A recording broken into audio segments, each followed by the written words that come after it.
everyone was in the wrong except Meghan and Harry.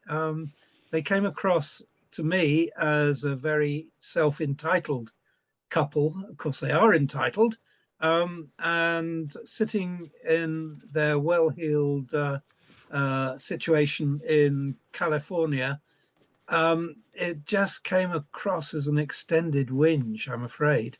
Now, the final instalment of Harry and Meghan's Netflix documentary landed today. The 3 new episodes include fresh accusations against the palace, including the suggestion that stories were fed to the press in order to protect other members of the family. There was a real kind of war against Meghan, and I've certainly seen evidence that there was negative briefing from the palace against Harry and Meghan to suit other people's agendas. Meg became this scapegoat for the palace, and so they would feed stories on her, whether they were true or not. That was Meghan's friend Lucy Fraser. In a clear reference to Princess Diana, the couple also talk of the institution blocking Meghan's attempt to seek help. I wanted to go somewhere to get help, but I wasn't allowed to. They were concerned about how that would look for the institution. They knew how bad it was. They thought, why couldn't she just deal with it?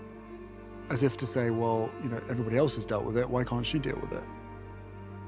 But this was different. It was really different. Well, I'm joined now by Stephen Bates, the former royal correspondent at The Guardian and author of Royalty Inc., Britain's best-known brand. Evening, Stephen.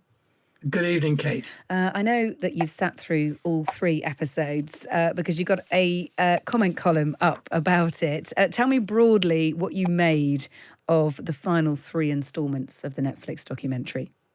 Well, I thought it was pretty sad going, really, and pretty strenuous. You have to be paid to go through all 3, I think. It was... everyone was in the wrong except Meghan and Harry. They came across to me as a very self-entitled couple. Of course, they are entitled, and sitting in their well-heeled situation in California, it just came across as an extended whinge, I'm afraid. Goodness me. Well, I mean, you are right about one thing, and that is that there's no self-reflection in it. There's no taking the mickey out of oneself, which us Brits are brilliant at doing. There's no being kind of humble about anything really there, is there? It is pretty much a set of either reflections on how much in love they are, or various accusations against the palace. One thing I did genuinely feel very, very sorry about, and you heard the clip of there with Meghan asking for help, and she did that because she had suicidal thoughts. And I don't want to disrespect that at all. I don't want to shy away or deny anyone the fact, deny anyone those feelings. And trying to get those feelings sorted out, probably more importantly. It does lead me to ask, though, the question, why didn't the royal family deal with it? I mean, this is one of my biggest bugbears. She's absolutely entitled to feel like that. Why wouldn't the palace have dealt with it effectively? I think that they possibly didn't know enough about what was going on, or they may even have disregarded it. It would have been perfectly possible for Meghan to obtain help discreetly, secretly, if she wanted to. I can't imagine that the palace would have wanted to stop that. So unless they really didn't recognize it or didn't know that it was going on, or even perhaps that it has loomed larger in her mind now than it did then, I can't see why she wouldn't have got help. She would not have been told that she couldn't get help. I'm sure of that. You would have to be an incredibly heartless institution, and the personnel in that institution to behave in that way. Now, clearly, they think that's what happened, but I find it very difficult to believe. Yeah, I mean, I just wonder whether the palace brushed it off. whether the palace may not have taken it seriously enough. I mean, look, I disagree with sort of a lot of the whinging, as you put it, in the documentary series. But this is one thing where I think actually you sort of do need to draw the line here. She should have got some help, and if she didn't get help, then why? And is that perhaps because the palace tried to brush it to one side? Well, who knows? I mean, who knows what she said at any given time? I find it inconceivable that if she had seriously asked for help, either through her husband, who after all was at her side, or through her closest advisors, or even by going to speak to the Queen, who frankly had decades and decades of experience of what being in the royal family was like or could be like, and the example of Diana before her. I find it very strange that there was no help available in the circumstances. A couple of the other key lines is the so-called Sandringham summit. The Duke of Sussex saying he was terrified when Prince William screamed and shouted at him, taking aim at his brother, and that his father wouldn't believe him either. That was one. The other was blaming the press for Meghan's miscarriage. That was a very, squarely aimed barb there at the Mail, who Harry said he blamed for, causing Meghan so much stress that she miscarried their unborn baby. I mean, these are very weighty allegations, as is the one that actually there were things that other members of the family had done that were covered up, that were kept quiet by the press in exchange for negative stories about largely Meghan. What do you make of that? Are there secrets in that family that may have been more valuable? The answer is, who knows? I doubt it very much.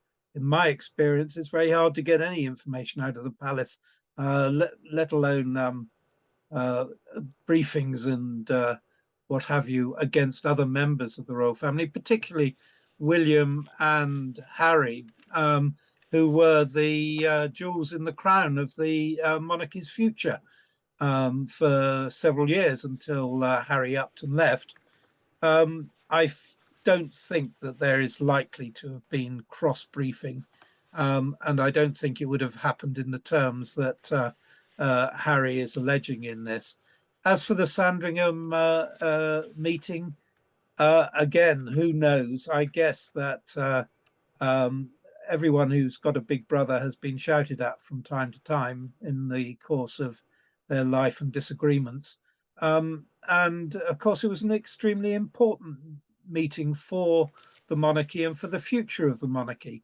And I wouldn't be at all surprised if tempers were high that Harry had decided to up and leave and abandon his royal duties and the life that was laid out for him. Good for him if he decided to do so, but you can't expect that it would be greeted with complete equanimity. Yeah, it's the and I absolutely appreciate their want to step away from royal duties, to have something more of a private life. But then I suppose people then question why they need to air their dirty linen in public, and if they want a quiet life, then signing all these big mega deals for podcast and documentary is not going to die down the public interest in them. A couple of messages here. Susie G says, I think most of us have experienced both family problems and personal setbacks, but most of us just have to get on with life and don't have their privilege to take money from the Netflixes of this world. I am a reluctant royalist,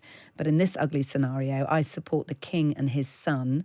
And I'm not alone, as far as I can gather, says this texter, having talked to friends, in being thoroughly bored by Harry and Meghan. They could have had a quiet wedding. Instead, a huge amount of money was thrown at the event by us, the taxpayer, following which they suddenly discover they find the British horrible and head off to America to make a pile of money running the UK down. Relentless moaning, they say. They're narcissistic and tedious. And there's lots of complaints here. We're all struggling here, and I can't believe their lack of humility and inability to do something worthwhile with all their privilege. I mean, this sort of goes on and on and on, really.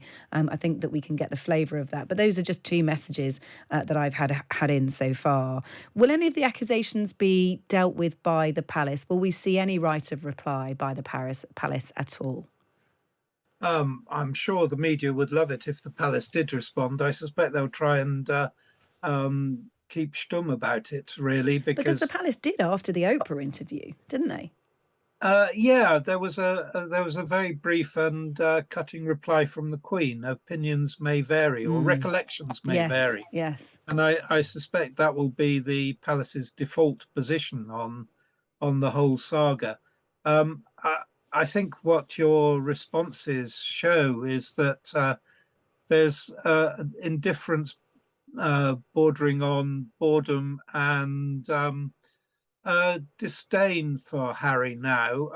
What the British don't like, or don't tend to like, is a sense of entitlement. And what they do like, as they showed with the Queen, is a sense of duty and carrying on. And Harry's unfortunately failed both those tests, I think.